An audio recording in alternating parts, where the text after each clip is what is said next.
الفضل YouTube channel میں آپ کا استقبال ہے۔ اس چینل پر روزانہ قرآن پاک کی ایک آیت تلاوت سماعت ترجمہ اور مختصر تشریح پیش کی جا رہی ہے۔ ویڈیو اپلوڈ ہونے پر نوٹیفیکیشن پانے کے لیے اس چینل کو سبسکرائب کریں اور بیل آئیکن ضرور دبائیں۔ السلام علیکم ورحمۃ اللہ وبرکاتہ۔ میرے دینی و ایمانی بھائیوں اور بہنوں، سورہ نساء آیت نمبر 15 پیش خدمت ہے۔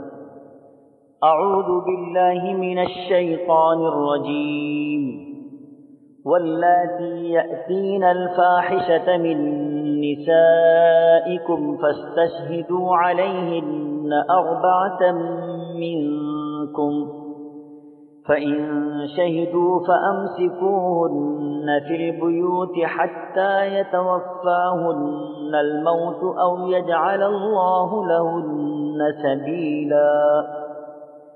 اور تمہاری عورتوں میں سے جو بدکاری کا ارتکاب کریں ان کے جرم پر 4 گواہ طلب کیے جائیں، اگر وہ گواہی دیں تو ان عورتوں کو ان کی موت تک گھروں سے نکلنے نہ دیا جائے یا اللہ تعالیٰ ان کے لیے کوئی دوسرا راستہ پیدا کرے۔ حضرات، ابتدائی اسلام میں یہ حکم تھا کہ جب کسی عادل سچے گواہوں کی سچی گواہی سے کسی عورت کی سیاہکاری یا بدکاری ثابت ہو جائے تو اسے گھر سے باہر نکلنے نہ دیتے تھے اور موت تک اسے گھر ہی میں قید کر کے رکھتے تھے، یا اللہ تبارک و تعالیٰ کی طرف سے کوئی دوسرا حکم نازل ہوتا تھا۔ بعد میں یہ حکم ختم ہو گیا اور دوسرا حکم نازل ہوا۔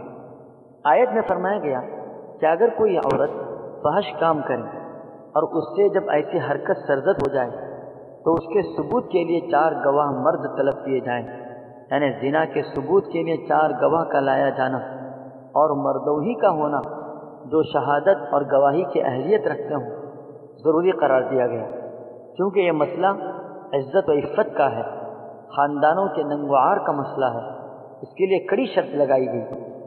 پھر بعد میں حاکم وقت اسلام میں جو سزا کا حکم دیا گیا ہے اس کو اختیار کریں، جس کی تفصیل آگے کی آیت میں انشاءاللہ پیش کرنے کی کوشش کی جائیں گی۔